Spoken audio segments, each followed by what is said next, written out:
Você está lendo a sua Bíblia? Amém? Vamos orar então, para nós. Deus nos abençoe no estudo da sua palavra.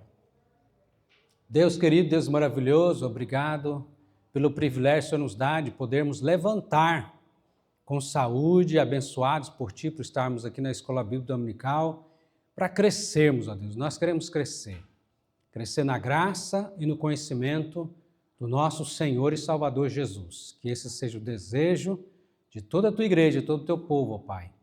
Nos desperte, ó Deus, a vida de cada irmão, de cada irmã, e nos usa, Senhor, para sermos bênçãos, sermos canal de bênção na vida de outras pessoas, ó Pai, que estão sem sentido na vida e precisam de Cristo, ó Deus, de encontrar a Jesus e realmente encontrar, ó Deus, aquele único que pode nos dar sentido da nossa vida, da nossa existência. Ó Deus, pedimos que o Senhor abra o nosso coração e entendimento para aprendermos, entendermos e praticarmos a Tua palavra. Em nome do Senhor Jesus Cristo. Amém. Achou a página 9? Está escrito aí sobre a eternidade. Então nós vamos ler aqui a introdução. As pessoas foram criadas para viverem para sempre. Podemos viver eternamente separados de Deus por causa do pecado ou eternamente com Deus através do perdão e salvação. Estar eternamente separado de Deus é inferno. Estar eternamente em união com Deus é vida eterna. Céu e inferno são realidades da existência eterna. Abra a sua Bíblia em Romanos 6, 23. Quem sabe de cor esse versículo? Romanos 6, 23. Porque o salário do pecado é a morte, mas o dom gratuito de Deus é a vida eterna em Cristo Jesus, nosso Senhor. Pelo menos essa primeira parte aí, eu acredito que todos sabem, né? Porque o salário do pecado é a morte, o preço do pecado é a morte. O que o trabalhador vai receber depois que ele trabalha todo o mês? Recebe um salário, né? Então, nós recebemos como salário pelos nossos pecados da nossa vida, o quê? A morte. E essa é a consequência do nosso pecado. Morte física, morte eterna, mas, graças a Deus que tem aqui a segunda parte do versículo que diz, mas o dom gratuito, aí já não é mais salário. O salário você recebe como um mérito, né? O mérito de você pecar, você vai receber a morte. Mas a graça, a salvação, não é mérito. O mérito é de Cristo, né? É Ele quem pagou e que fez nos dar de graça. O dom gratuito de Deus é a vida eterna em Cristo Jesus, nosso Senhor. Às vezes a gente não tem noção do quão glorioso isso é, de sairmos do inferno e estarmos indo para o céu, e termos o céu. Eu creio que nós vamos ter a real compreensão disso na volta de Cristo. Quando a trombeta soar e quando Jesus arrebatar o seu povo, a sua igreja, aí todos nós vamos ter a real noção do que significa a vida eterna e estar eternamente com o Senhor. Vá um pouco mais na frente agora, em Romanos 8, versículos 17 e 18. Romanos 8, 17 e 18, que diz: ora, se somos filhos, somos também herdeiros, herdeiros de Deus e co-herdeiros com Cristo. Se com Ele sofrermos, também com Ele seremos glorificados. Nós estudamos aqui a doutrina da glorificação, né? O que é glorificação, irmãos? Na segunda vinda de Jesus, seremos revestidos de glória, teremos um corpo glorificado. É diferente daquilo da glória a Deus, tá? Não é esse não. Louvar é quando Cristo voltar, você vai ressuscitar. Amém? Você está nessa turma aí? que vai ressuscitar para a vida eterna, vai ressuscitar e ter um corpo glorificado. Um corpo, igual ao corpo de Jesus quando ele ressuscitou. Lembra quando Jesus ressuscitou? Corpo perfeito, né? Então, se sofremos hoje por Cristo, amanhã seremos glorificados com Cristo. Amém? Verso 18. Porque para mim tenho por certo que os sofrimentos do tempo presente não podem ser comparados com a glória a ser revelada em nós. Meu Deus! Qual o maior sofrimento que você já passou aqui nessa terra? Talvez de uma perda, né? Talvez não foi um sofrimento físico. Tem alguns que passam sofrimento físico doloroso, muito doloroso. Como a nossa irmã Edmara, por exemplo. E outros irmãos que têm enfrentado câncer. Mas todos nós estamos sujeitos aos sofrimentos aqui. Uns mais, outros menos. E principalmente sofrimentos da perda, né, dos entes queridos, que dói. Mas olha o que a palavra de Deus está nos ensinando. Porque eu tenho por certo, verso 18, que os sofrimentos do tempo presente não podem se comparar. A glória é muito, muito, muito, muito, muito, muito maior do que os sofrimentos. Comparar com a glória a ser revelada em nós. Amém? Isso consola o seu coração? Graças a Deus, né? É por isso que aquele irmão, que depois de ter perdido 4 filhos no naufrágio, ele e a esposa, ele faz aquela canção que nós cantamos, sou feliz com Jesus, meu Senhor. Se paz a mais doce me deres gozar, se dor a mais forte sofrer, sou feliz com Jesus, meu Senhor. É assim a vida do cristão verdadeiro. Sou feliz com Jesus, meu Senhor. Amém? Você é feliz com Jesus? Ou você é feliz só quando as circunstâncias estão bem, está bom, então agora eu estou feliz. A coisa está ruim, não, agora... Não quer dizer que o cristão não vai passar por tristeza, né? Mas nós não vamos viver uma vida deprimida. O cristão é mandamento de Deus. Filipenses 4:4, o que fala lá? Filipenses 4:4. Alegrai-vos. Muito bem. Alegrai-vos sempre no Senhor, outra vez vos digo, alegrai-vos.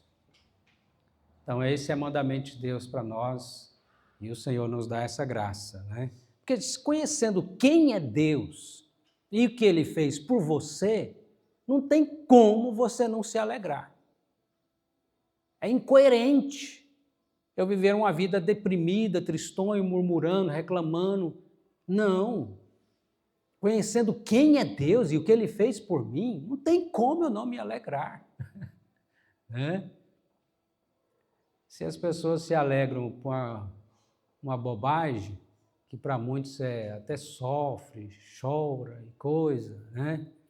Quando o time ganha ou o time perde, quando o time ganha, grita no estádio, vai à loucura. Essa alegria é tão passageira, né? tão pueril. Agora a alegria que nós temos em Cristo é incomparável, essa é eterna, né? Então está aqui os 3, uma mensagem que nós trouxemos domingo desses aí para trás, sobre o que todo cristão deve ser, né? Ser cheio do Espírito Santo, ser alegre e ser discipulador. Nós escrevemos aqui, ainda tem 2 revistas dessa aqui, nós escrevemos aqui, os meninos me ajudaram a escrever, para você levar e lembrar, né? Se você quiser, pode levar isso aqui também, é 0,800, de graça. Então, você lembrar aí o que todo cristão deve ser. Apocalipse capítulo 20, versículo 15. Bora lá no último livro da Bíblia. Apocalipse capítulo 20, versículo 15. Meu Deus do céu, esse texto aqui eu quero ler a partir do verso 14, que o 14 fala de uma realidade terrível, horrorosa. Mas já o 15 fala de uma realidade gloriosa, né? E aí fala das duas, né? Achou? 20, 15, Apocalipse, capítulo 20, verso 14, eu vou ler a partir do 14. Então a morte e o inferno foram lançados para dentro do lago de fogo. Esta é a segunda morte, o lago de fogo. E se alguém não foi achado escrito no livro da vida, este foi lançado para dentro do lago de fogo. O lago de fogo é o inferno, que é a segunda morte. Seu nome está escrito lá no livro da vida? Amém? Como que você sabe que o seu nome está escrito lá no livro da vida? Tem uma principal coisa, né, que aconteceu na sua vida que mostra que o seu nome está escrito no livro da vida, né? Conversão. E com a conversão vem o selo do Espírito Santo, com a conversão vem o batismo, com a conversão vem a pública profissão de fé, com a conversão vem a santificação. Está tudo atrelado, né? Como a gente viu aí na ordem de salvação. Bem claro, né? Então, seu nome está lá? Você converteu? Não estou perguntando se você é presbiteriano, não. Estou perguntando se você é convertido. Nasceu de novo, nova criatura. Aí seu nome está escrito no livro da vida. Ué, pastor, mas não é a mesma coisa, não? Ser presbiteriano e convertido? Não. Ser presbiteriano é fazer parte de uma instituição da igreja presbiteriana. E pode acontecer da pessoa ser um pastor presbiteriano. Mas pode, pastor, não é só os outros pastores que a gente sabe que é muito picareta, não. Não, tem pastor também. Todas as igrejas estão sujeitas a isso, né? Precisa de conversão, de nascer de novo, né? Então, aí o seu nome está escrito no livro da vida. E uma vez escrito lá, como a gente disse, uma vez salvo, para sempre salvo, como nós estudamos nas lições anteriores, né? Agora, essa segunda morte é o quê? É o inferno? O inferno. Quem está inscrito no livro da vida não passará pela segunda morte, pelo inferno, né? Então, o cristão, ele nasce duas vezes e morre uma vez. E aquele que não é convertido, não é cristão, ele nasce uma vez e morre duas. Me explica agora. E aí tem a morte eterna, né? Que é a segunda morte, né? Que vai morrer fisicamente. O ímpio, né? O que não é convertido, ele nasce uma vez porque nasceu fisicamente. Tá vivo, né? Fisicamente está vivo. Mas se ele não nascer espiritualmente, ele vai morrer a morte física e depois a morte eterna, que é a segunda morte. Morre fisicamente e aí morre eternamente, que é a segunda morte. Entendeu? Por que você não vai morrer duas vezes?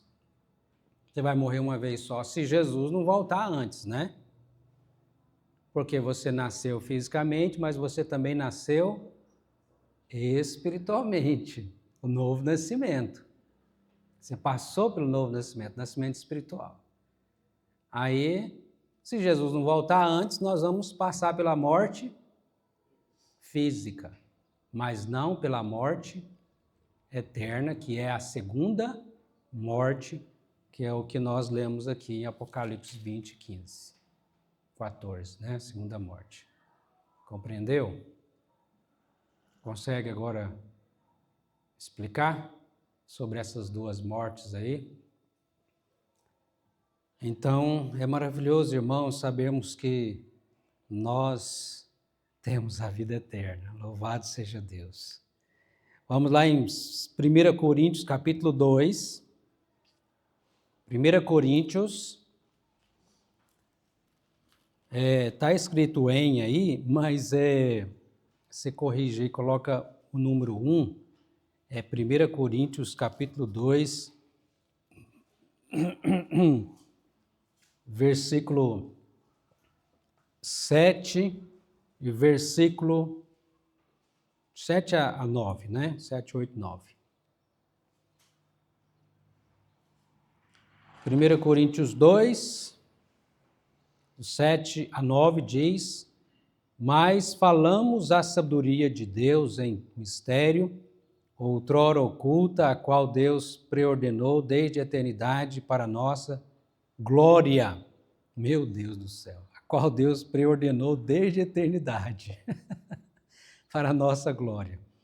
Sabedoria esta que nenhum dos poderosos deste século conheceu, porque se tivessem conhecido, jamais teriam crucificado o Senhor da glória.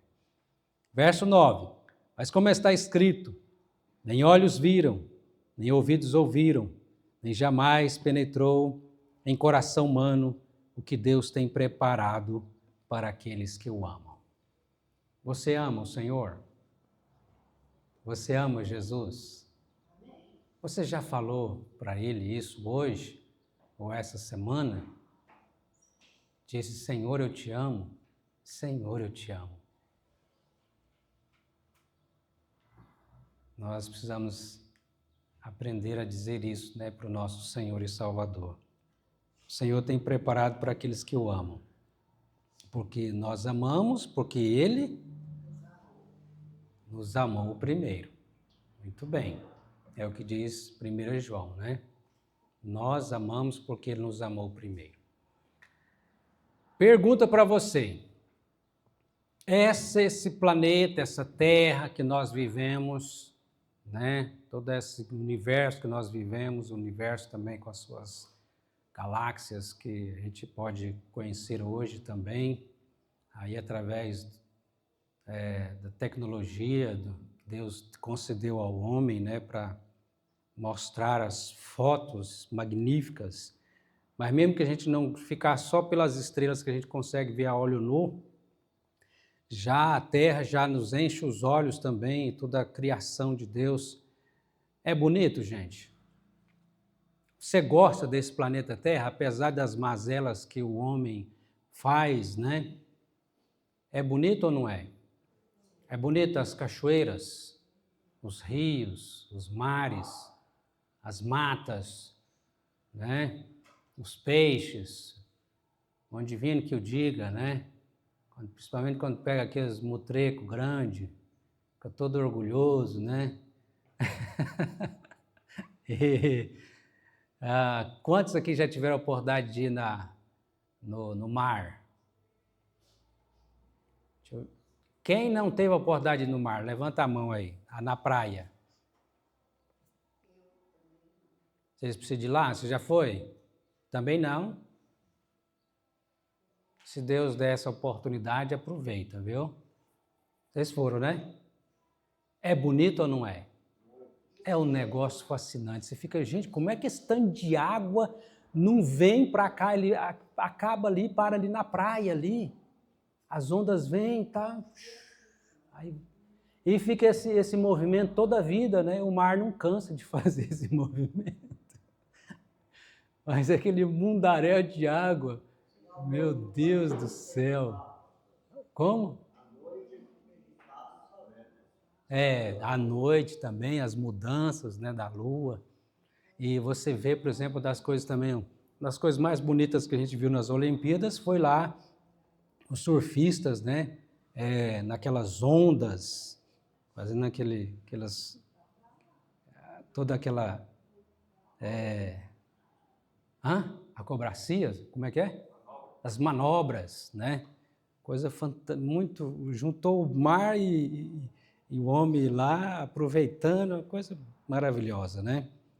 Então, É muito lindo a criação. Agora, diz aqui a palavra de Deus que nem olhos viram, nem ouvidos ouviram, jamais penetrou no coração humano que Deus tem preparado para aqueles que o amam. O diabo e o mundo quer colocar como que a criação que Deus está preparando para nós, os novos céus, nova terra, se aqui já é bonito, a gente fica com os olhos cheios, né, com a beleza que Deus criou, imagine esse novos céus, nova terra. Agora, o que o diabo e o mundo quer colocar? Como é que eles colocam o céu? Que é fumaça, que é trem sem graça, os anjinhos lá, até com as asinhas pequenininhas, parece que é um trem monótono, um trem apagado.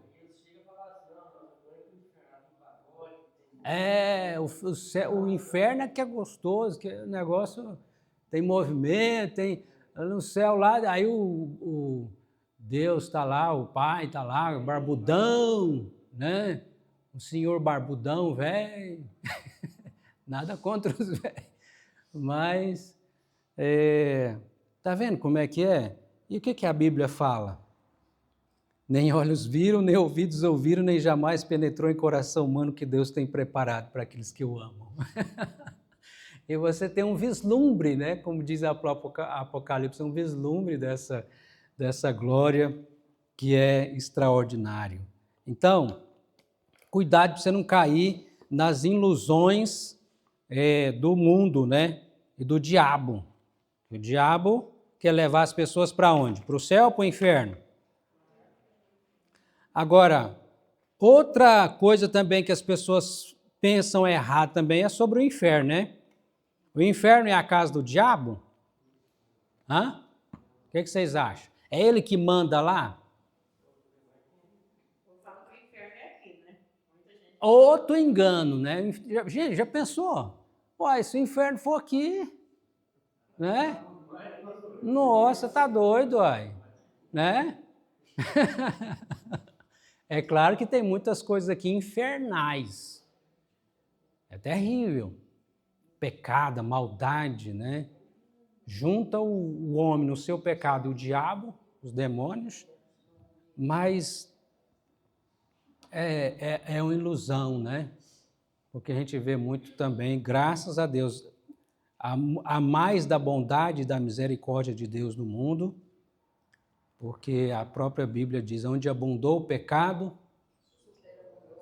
superabundou a graça de Deus, né? Graças a Deus, né?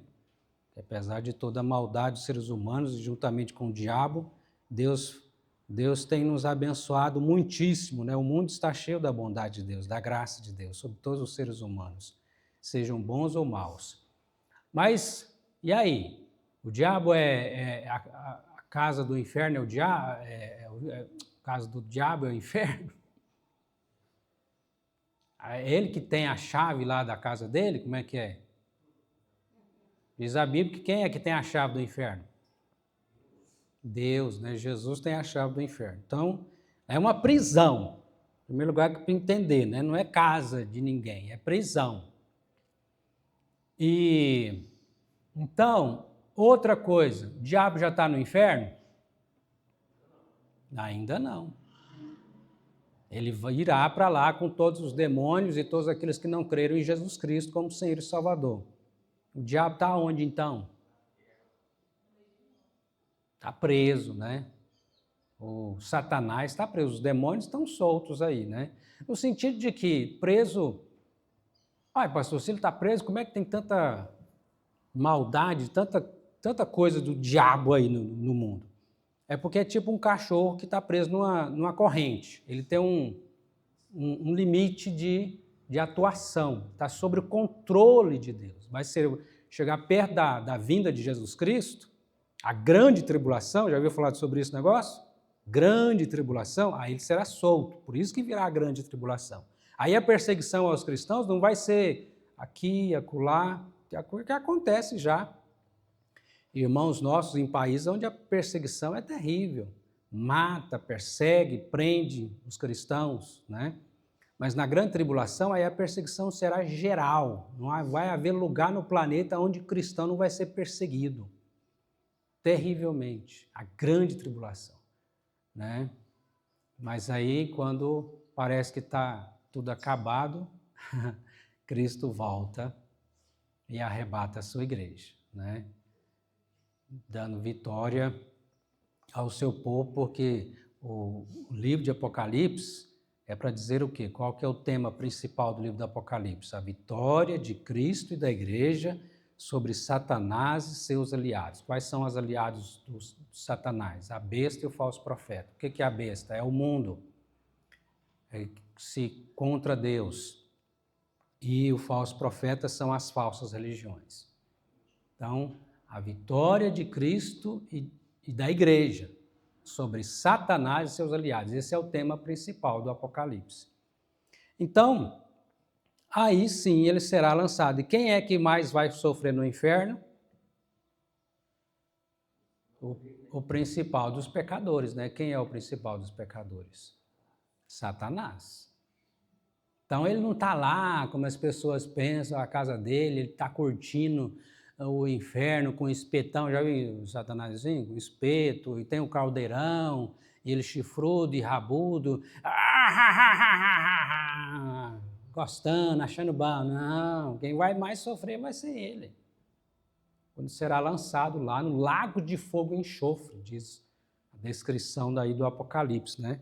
Juntamente com todos os demônios e todos aqueles que não creram em Cristo como Senhor e Salvador. Mas você não estará lá. Amém? Você estará nos novos céus e na nova terra. Amém?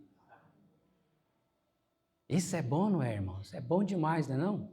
Saber disso, fazer parte disso. Agora imagine quantas pessoas estão perdidas à nossa volta que não sabem dessas verdades tão preciosas e gloriosas. Eles também precisam saber, não precisa? Quem Deus vai usar? Fala assim, eu. Para que eles saibam. Corre para Jesus, para você ser livre do inferno e ir para o céu. E ore, jejue. Diga, Dinamir. Não está. Não está. É porque, de fato, é muita coisa ruim acontecendo, mas, infelizmente, pode ficar pior. Pode ficar pior. Pela graça de Deus, como a gente citou aqui, né? Onde abundou o pecado, superabundou a graça, né? Nós vemos muita bondade também da misericórdia de Deus no planeta, né? Então, vamos pensar aqui na nossa cidade de Pontalina. Nossa cidade de Pontalina tem quantos mil habitantes? Vamos colocar, então, arredondando 20 mil, né? 20 mil habitantes. Deve ter umas quantas famílias? Muitas famílias na cidade. E das famílias que existem na nossa cidade, nós sabemos aí, graças a Deus, Deus operando, né, através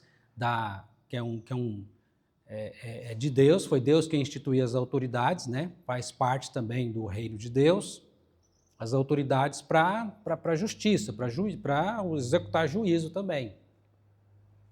A força-tarefa aí que vocês estão sabendo para pegar quem?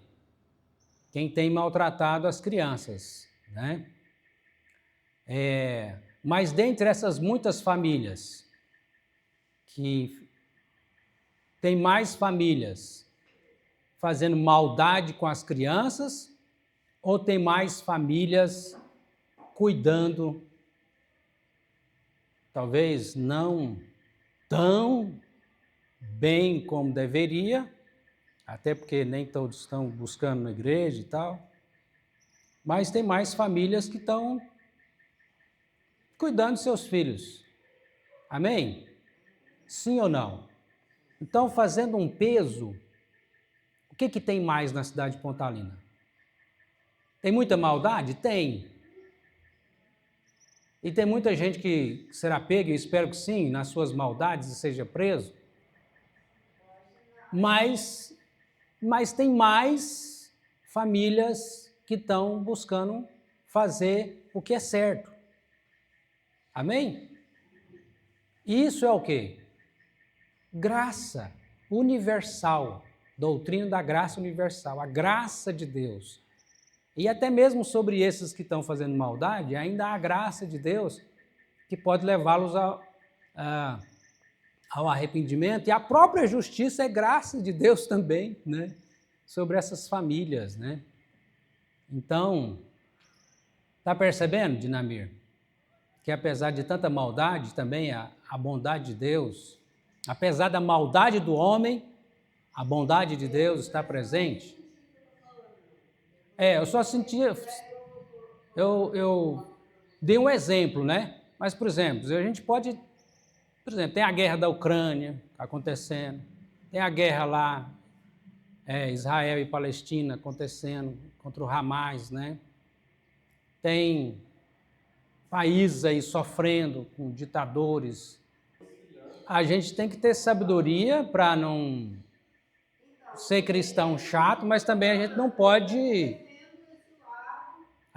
pode também ser omisso, né? Mesmo que isso, de certa forma, venha a me prejudicar, mas eu não posso ser omisso. Se eu estou vendo as coisas erradas, eu preciso agir também como cristão, né? Como cristão eu preciso agir também. Jesus falou que quem é o sal da terra? Quem é sal da terra? Fala eu. A igreja, né? Nós somos o sal da terra. E o sal faz o quê? Salgar para livrar da carne apodrecer, a coisa, né? Então, quem tem que salgar é nós. E quem tem que brilhar é a igreja. Somos nós também, a igreja do Senhor Jesus, né? Sobre as trevas. Você está brilhando? Lá no seu trabalho, onde você está, você é sal, né? Às vezes o sal incomoda, a luz incomoda, porque as trevas, né, não vão gostar, mas a palavra também diz que assim brilha a vossa luz diante dos homens para que vejam as vossas boas obras e glorifiquem os próprios seres humanos, né? Vão glorificar o seu Pai Celestial que está nos céus. Vira a página aí, a página 10, quando fala sobre nossa declaração de estilo de vida. Nossa declaração de estilo de vida. Achou? As crenças não são importantes até serem traduzidas em ações. Alicerçados no que a Bíblia ensina, nos sentimos solidamente baseados quanto às seguintes práticas. Letra A. A Bíblia é a nossa fonte de autoridade. Desde que a palavra de Deus é a única autoridade verdadeira e segura, nós aceitamos a Bíblia como nosso manual de vida. Nossa primeira questão quando enfrentamos as decisões que precisamos tomar é: o que a Bíblia diz? Fazemos diariamente a leitura da Bíblia, estudo bíblico e memorização da Bíblia. Em outras palavras, isso significa que nela encontramos toda a orientação, tanto para a nossa fé quanto para a nossa conduta. Ela é a base para a vida do crente. Aí o texto que nós sabemos, toda a Escritura é inspirada por Deus e útil para o ensino, para a repreensão, para a correção, para a educação na justiça. 2 Timóteo 3,16, né? Quando ele fala aqui que a crença não são importantes até serem traduzidas em ações, na própria palavra, por exemplo, não adianta apenas eu ter conhecimento, preciso ter, mas se eu não tiver prática, Por isso que Tiago vai falar, sejamos praticantes da palavra e não apenas ouvintes. Ouvir, tem muita gente ouvindo, não tem? E praticando. Então nós precisamos ser praticantes. E uma das maneiras de nós praticarmos, a própria palavra já nos diz que nós precisamos ler, né? Examinar a Escritura. Então, ler diariamente a sua devocional, estar na escola dominical, nos cultos de ensino também, a memorização, né? Exercitar sua mente na memorização da palavra de Deus, que é uma bênção. E todos nós, por mais difícil que você possa dizer, achar que seja memorizar, mas eu tenho certeza que Deus vai te dar a graça, você vai conseguir. Quando a gente vai se esforçando, né? E Deus vê o nosso esforço, Ele nos abençoa e nos dá a capacidade também de guardar, né? Comece com os versículos pequenos e vai memorizando, né? A palavra de Deus. E agora, uma coisa muito boa, eu espero que você leve isso para a sua vida, essa pergunta que está aqui no meio dessa leitura. Qual que é a pergunta? O que a Bíblia diz? Eu tenho uma decisão a tomar, estou com dúvida sobre isso, sobre aquilo. O que eu devo pensar e perguntar? O que a Bíblia diz sobre isso? O que a Bíblia diz? Então, isso nos faz lembrar do Salmo 1, né? Não vive segundo o curso do mundo, mas antes o seu prazer está na lei do Senhor e na sua lei medita de dia e de noite. Vivendo a vida de acordo com a palavra de Deus, em todas as circunstâncias, decisões, né? Tem algumas coisas que nós já sabemos de cara, o que a Bíblia está falando sobre um determinado assunto, né? Por mais que tenham pessoas querendo negar aquilo que a Bíblia está afirmando claramente, que é pecado, ou que é certo, ou que é errado, né? Agora, tem outras questões, antes de dar outra questão, vamos, por exemplo, dá uma sugestão aí, dá sobre o que uma dúvida e o que a Bíblia esclarece.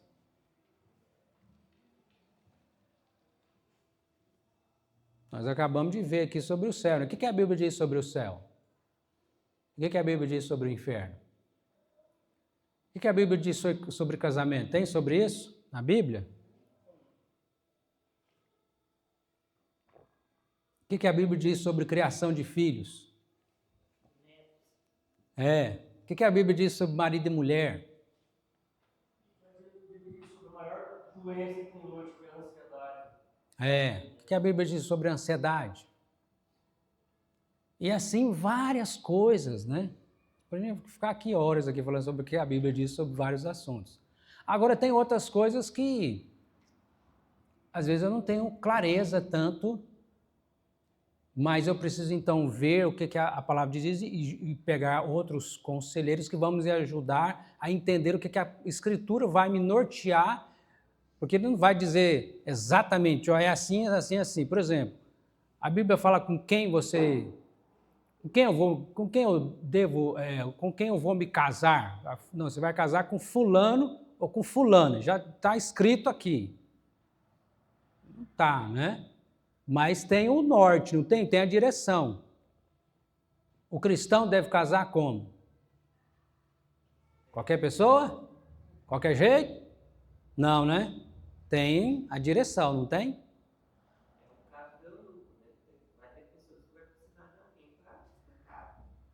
Justamente. Aí você vai junto com os conselheiros espirituais que vão ajudar você a entender o que a Bíblia fala sobre profissão. Qual a profissão que eu vou seguir, então? Né? Qual que é a profissão? O que a Bíblia diz sobre isso? Tem também a direção. E outros assuntos, às vezes, as dúvidas que seja a criança, seja o adolescente, seja o jovem, seja o adulto, o senhor, o idoso, todos têm sobre determinadas demandas, né, que precisa entender. O que a Bíblia diz sobre piercing, sobre tatuagem, sobre vaidade, sobre... o que a Bíblia diz? Pode, não pode? Né? O que a Bíblia diz sobre usar brinco? Pode o crente usar brinco? O homem, né? Pôr um brinquinho aqui assim? Fazer igual o Romário? Eu não sei se ele usa ainda, né? Mas são questionamentos, né? O que a Bíblia diz sobre masturbação? O que a Bíblia diz sobre sexos antes do casamento? E aí? E outras questões tantas, né? Redes sociais, será que a Bíblia fala alguma coisa sobre a rede social? O que a Bíblia tem sobre, o que a Bíblia fala sobre Facebook, sobre WhatsApp? Não tem isso escrito, mas tem a direção para que a gente possa viver como cristão no mundo. A Bíblia é muito atual, seja para Adão, seja para o homem do século XXI. Né? É impressionante como a palavra de Deus, muitos livros vão ficando, inclusive os livros de ciência, como diz o doutor Adalto Lourenço, né? Vão ficando obsoletos, vão ficando para trás, a coisa vai avançando. Mas a Bíblia, Deus não precisa de... não, peraí, gente, eu vou atualizar para vocês, porque tem algumas coisas que agora tá diferente. Não, a Bíblia ela é sempre atual, né? O que nós precisamos é aprender a interpretá-la corretamente. E uma das regras básicas da hermenêutica é a Bíblia interpreta a si mesma. Não é o seu achômetro. Eu acho. Não. A Bíblia interpreta a si mesma. Essa é uma das regras da hermenêutica, a interpretação bíblica, né? O irmão levantou? Sim. Qual é a nossa diferença hoje, no nosso tempo, para Sodoma e Gomorra? Tem muita diferença. Já pensou? Se Deus fosse fazer como fez com Sodoma e Gomorra, mandar o fogo, quantas cidades ia ficar? A diferença é a diferença depois do dilúvio. É verdade, né? Então, a graça e a misericórdia de Deus que faz com que esse planeta não seja destruído, né? Mas Deus vai mostrando o seu juízo, né? Deus vai mostrando tanto a sua justiça, juízo e a sua bondade e misericórdia também no planeta Terra. Está aí, para quem quiser ver, Deus está mostrando. Amém? Então, leve essa pergunta, nós vamos terminar aí com essa pergunta, então. Quando você tiver algum questionamento, vai fazer o quê? Peraí, deixa eu ler aquele... Tem gente que não sai de casa sem ler o... Como é que chama aquele negócio? Horóscopo. Acertei? Sem ler o horóscopo. Não, tem que ler o horóscopo porque... É isso que você vai fazer? Né? Então... E tem gente, coitada, eu vejo umas coisas que... Como as pessoas são tão influenciadas por uns gurus, né? Hoje, na época da internet, né? Um monte de guru nos Face e nos YouTube da vida, e as pessoas, coitadas, meu Deus, não tem a palavra de Deus e não busca a palavra de Deus. Mas você, como cristão, você não pode ser omisso, né? Além de ler todos os dias para você crescer, sempre nas perguntas que nós temos a fazer na nossa vida, nós precisamos ter esse entendimento, né? O que a Bíblia diz? Amém? Vamos falar juntos essa frase? O que a Bíblia diz? Vamos lá de novo? O que a Bíblia diz? Mais forte? O que a Bíblia diz? Mais forte? O que a Bíblia diz? Mais forte? O que a Bíblia diz? Grava isso, leva para você. Aí você vai ter direção, você não vai ficar igual uma barata tonta. Já viu barata tonta? Quando tá com aquele negocinho assim, ó, aí ela fica, né? Porque barata é um bicho difícil às vezes você tenta matar, a bicho escapola, mas quando ela fica tonta, né? Pois é, né? Então não seja, como você vai fazer para não ser uma barata tonta? O que a Bíblia diz. Agora, se você chega em casa, a Bíblia fica para lá, você não pegar a Bíblia para ler, aí ficou fácil. Aí o diabo vem com o sprayzinho dele na sua mente, né? Aqui, ó, buzinando na sua orelha as mentiras do Satanás. Aí pronto, fica igual uma barata tonta. Misericórdia, né? Vamos orar então? Deus querido, Deus maravilhoso, obrigado por tua palavra, pelo privilégio que o Senhor nos dá, de podermos estudar e crescermos na comunhão com o Senhor, na comunhão com os nossos irmãos. Ó Deus, tendo direção para as nossas vidas e não só agora, mas eternamente, essas verdades tão preciosas. O Senhor nos livrou do inferno, nos deu o céu, nos deu novos céus, nova terra. Está trabalhando nossa vida pelo Espírito Santo, converteu o nosso coração, nosso nome está escrito no livro da vida. Meu Deus, obrigado por tamanha graça. Que nós sejamos instrumento de bênção na vida das outras pessoas, canal de bênção. É o que nós te pedimos em nome de Jesus. Amém.